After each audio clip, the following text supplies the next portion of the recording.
A gente não espera que as plantas sobrevivam 2.900 anos, que é a época de Nabote, Acabe e Jezebel. Porém, sim, nós temos provas arqueológicas que haviam aqui vinhas, cultivo de uvas e produção de suco e vinho. E justamente que prova arqueológica melhor nós podemos ter que isto? Esta fábrica de suco e vinho. E agora eu quero ensinar para vocês como eles produziam vinho na época de Nabote. Toda esta área estava cheia de vinhas. E então eles traziam as uvas e preenchiam todo esse espaço onde eu estou parada agora. E traziam várias pessoas aqui e eles pisavam sobre as uvas de pés descalços. Por que de pés descalços? Porque justamente o solado do sapato, por ser duro, ele podia quebrar as sementes da uva e deixar tudo isso aqui amargo.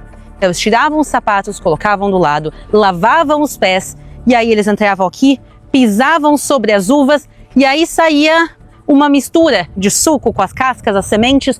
Toda essa mistura escorria por essa canaleta e caía nesta área aqui, onde ela ficava aberta para fermentar por 3 dias. E nós vemos que aqui 2 depósitos de fermentação, um aqui ao lado e o outro aqui mais para trás. Depois desses 3 dias, a família que era dona da vinha voltava aqui, eles coavam toda essa mistura, quer dizer, tiravam tudo que não era o suco, eles coavam, colocavam somente o suco em jarros e a gente vê que aqui há espaços preparados onde os jarros podem ser encaixados, o jarro então selado e aí começava um processo de uma segunda fermentação e assim com essa segunda fermentação, esse suco acabava virando vinho alcoólico. O que essa vinha tem de tão especial? Ela era a herança de Nabote. Mas o que isso significa? Vamos olhar mais uma vez para a vinícola. Imaginem um trabalho. Em volta de nós uma grande quantidade de parreiras que precisavam estar grandes, já ter muitos anos para produzir uma grande quantidade de uvas. Tinha que ter manutenção para as parreiras. Se precisava colher essas uvas, trazê-las para cá, pisar sobre elas, escorrer o vinho para cá, deixar ele fermentar, depois coar ele, colocar nos jarros, levar os jarros para vender. É um trabalho fenomenal ter uma indústria de suco e de vinho naquela época. E por isso Nabote não trabalhava aqui sozinho. Ele trabalhava neste local, os seus filhos e também antes deles, os seus pais, os seus avós e depois dele também suas próximas gerações. A herança, sim, era o terreno, mas também era o conhecimento agrícola, era o sustento dele e de sua família. Se ele simplesmente vendesse esse terreno, ele estava colocando em risco o futuro financeiro dele e dos seus descendentes. Porque se vocês derem para mim esta vinha, eu posso garantir para vocês que eu não vou ter a menor ideia de como fazer que isso seja uma grande indústria de sucesso. Mas o conhecimento que era passado de geração em geração, esse aprendizado também era parte da herança. Nabote herda não só as plantas, não só o terreno, não só a fábrica, mas também o conhecimento de o que fazer com ele. E talvez ele poderia receber outra vinha em outro lugar, mas talvez com um tipo diferente de solo, um tipo diferente de clima, talvez ele não conseguisse ter uma vinha de sucesso em outro lugar.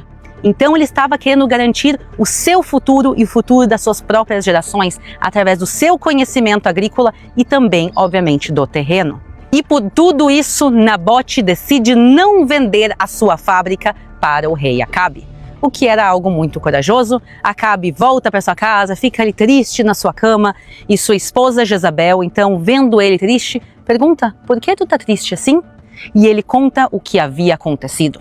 E Jezabel então diz: não te preocupa, a vinha vai ser tua. E então Jezabel chega ao seu marido e diz: eu consegui para ti a vinha de Nabote, ela é tua. E ele se alegra com isso e pega para ele todo este terreno. Vejam aqui uma coisa interessante, ele não pergunta a ela como ela havia conseguido. Ele ouviu um não e a sua esposa consegue isso. Ele não se questiona ou não questiona ela como ela havia conseguido. E talvez porque no fundo ele já soubesse que os caminhos dela não eram os caminhos corretos. E mais uma coisa que o texto bíblico não nos fala, mas que nós temos que pensar neste assunto. Nabote morre. Mas mesmo se ele tivesse morrido de causas naturais, esta vinha não deveria passar às mãos do rei. Esta vinha deveria continuar sendo herança da família de Nabote. E cadê a família de Nabote? Por que eles não recebem essa vinha? Então, além do fato de ela ter matado a Nabote, ela cometeu pelo menos mais um crime. Ou fraude, roubando esse território dos herdeiros, ou matando e ameaçando a família dele. De uma maneira ou de outra, ela consegue, cometendo mais um crime, este terreno e o dá para Acabe. E que consequência eles terão por causa disso? Eles foram amaldiçoados. O profeta Elias vai ao encontro de Acabe e diz o seguinte: no local onde os cães lamberam o sangue de Nabote, lamberão também o seu sangue. Isso mesmo, o seu sangue, porque você se vendeu para fazer o que Deus reprova. Vou trazer a desgraça sobre você. Devorarei os seus descendentes e eliminarei da sua família todos os do sexo masculino em Israel. E acerca de Jezabel, o Senhor diz: os cães devorarão Jezabel junto ao muro de Jezreel. Não trarei essa desgraça durante o seu reinado, mas durante o reinado de seu filho. E como foi profetizado, aconteceu, primeiro com Acabe. Ele foi ferido em batalha e o seu sangue escorre pela sua carruagem. Ele morre então dos seus ferimentos e foi sepultado. E essa carruagem com o sangue dele foi levada para um açude para ser lavada. E lá os cães lamberam o sangue, cumprindo a profecia. Depois, seu filho Acasias vira o rei, mas morre depois de só 2 anos. E então o seu outro filho, Jorão, sobe ao poder. E ele reina junto com sua mãe, Jezabel, mas o reinado deles também tinha os seus dias contados. Como isso acontece? O profeta Eliseu unge um homem chamado Jeú para ser o próximo rei de Israel e acabar com Jorão e toda a sua família. E então Jeú vem de encontro a Jorão aqui na área de Jezreel. E vejam como não há coincidências. De todos os locais que eles podiam se encontrar, o encontro dos dois acabou acontecendo aqui no terreno de Nabote. E há uma conversa entre os dois. E quando Jorão, o filho de Jezabel, entendendo onde ele estava e o que estava acontecendo, ele decide dar as costas e fugir. E quando ele começa a fugir, ele toma uma flecha entre os seus ombros, uma flecha pelas costas que chega ao seu coração. E então ele morre aqui, cumprindo a profecia que Elias havia feito alguns anos antes. E qual foi o destino da terrível Jezabel? Jeú também vai a ela, mas onde ela estava aqui em cima no palácio, está escrito inclusive que ela tinha se pintado, se maquiado, estava toda bonita. Mesmo correndo risco de vida, mesmo com uma rebelião a caminho, a gente vê que as prioridades dela são um pouco estranhas no mínimo. E Jeú chega a ela, mas Jeú estava do lado de fora das muralhas, ela estava sobre uma torre e ele não tinha como chegar a ela. Mas Jeú não precisava. Ele olha para os eunucos, para as pessoas que estavam com ela e diz: vocês estão com ela ou comigo?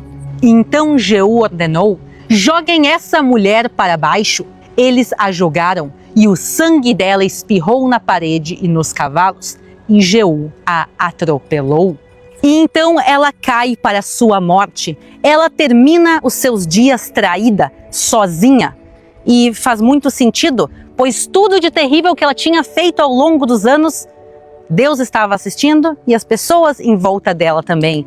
E por isso, na primeira oportunidade que eles tiveram, eles literalmente jogaram ela pela janela. Uma morte realmente terrível e sozinha. E o corpo dela, o que aconteceu? Jeú, ainda que ele não gostasse nem um pouco de Jezabel, ele entende que ela foi a rainha na prática e que ela deveria ser honrada e sepultada de uma maneira correta.